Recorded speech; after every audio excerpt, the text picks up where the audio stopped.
Азыр биз өзүңүздөр билгендей Ош шаарынын борбордук бөлүгүнүн деталдык пландоо долбоору иштелип чыккан. Акыркы күндөрү мына интернет желилерине дагы жаңылыктардан берилди.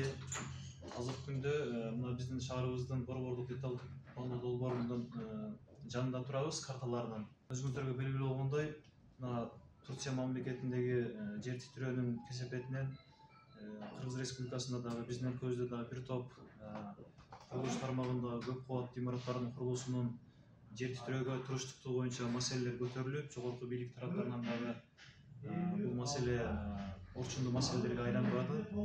Азыр биз тектоникалык жарака боюнча кыскача айтып өтсөк, бул жер титирөөнүндө келип чыккан кесепеттериндеги кыйроолорду алып келүүчү эң бир кооптуу маселе десек болот. Азыр биз мына Ош шаарынын борбордук бөлүгүн негизинен Ош шаарында тектоникалык жарака үч аталыштагы тектоникалык жарака өткөн.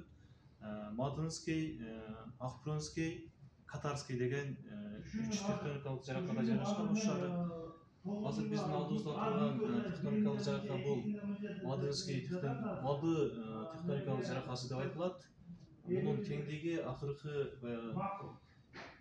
сейсмология институту тарабынан изилденип такталып чыккан 60 метрден 75 метр кеңдикке чейин көргөзүлгөн тектоникалык жараканын кеңдиги. Андан кийин бул жерде Акпрынский тектоникалык жарака бар. Анын деле кеңдиги жогорудагы айтылган 60 метрден 75 метр кеңдикти түзөт. Андан кийин бул жагында ошо борбордук бөлүгүнө туура келбеген Катарский тектоникалык разломубуз бар. Ал Катар тектоникалык разломунун деле кеңдиги 55 метрден 70 метрге чейин түзөт десек туура болот.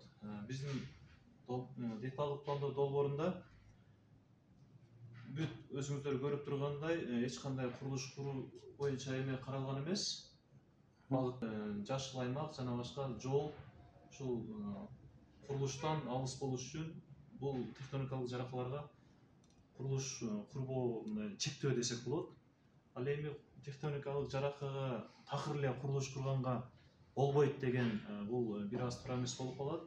Ал атайын ошо институт сейсмология тарабынан көргөзүлгөн акыркы кандай конструкциядагы курулуштарды курса болот, болбойт, аны ошо атайын институт сейсмология тарабынан тактап, эгерде бул жерде жеңил конструкциядан атайын темир курулма түрлөрү менен кандайдыр бир бийик эмес, жапсырак курулуштарды курганга мүмкүнчүлүк болот.